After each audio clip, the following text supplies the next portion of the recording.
Et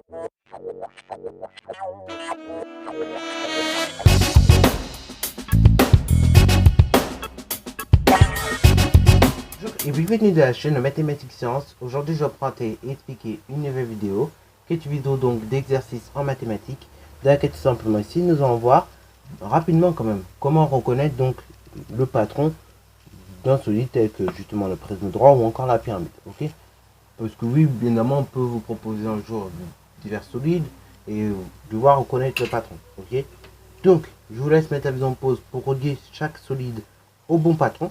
Donc bien évidemment, bon, les dessins ils sont pas les choses, je vous le dis tout de suite, mais donc relier chaque solide à son patron, puis après donc je vais tout simplement corriger par rapport. Sur ce donc c'est parti mon kiki. Alors un prisme droit, rappelons ce que c'est rapidement. Donc c'est ce genre de solide que vous voyez là. En fait c'est un solide formé par deux bases, ok, et le segment qui relie ces deux bases là, on appelle cela tout simplement la hauteur, ok. Donc deux bases, c'est quoi? Ce sont tout simplement les polygones, ce sont deux polygones superposables, ok, et donc de mesures identiques, périmètre, etc., etc. Et la hauteur, c'est à droite, enfin plus précisément, c'est le segment reliant ces deux bases-là. Ok. Après, la pyramide, c'est quoi? La pyramide, c'est ce que vous voyez là. C'est tout simplement un solide formé d'un polygone. Polygone, donc, on appelle la base.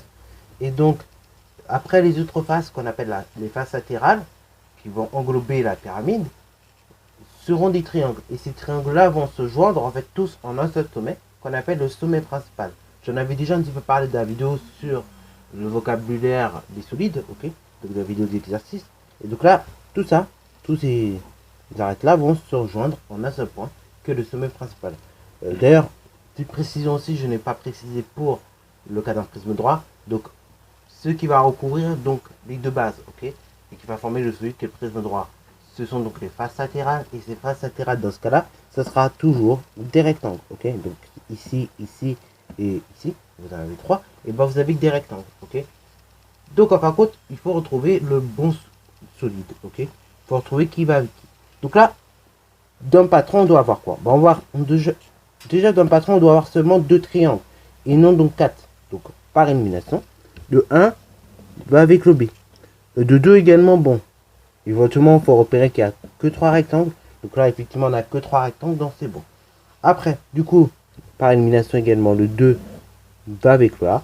Et pourquoi? Parce qu'on connaît ici une base, ok, et on reconnaît 4 triangles, ok.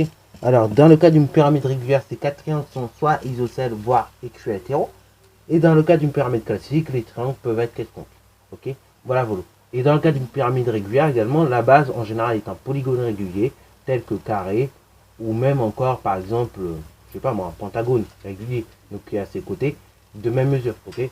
Parce que oui, je rappelle, un polygone régulier, c'est un polygone qui a ses côtés en théorie de même mesure, ses côtés, ses angles de même mesure.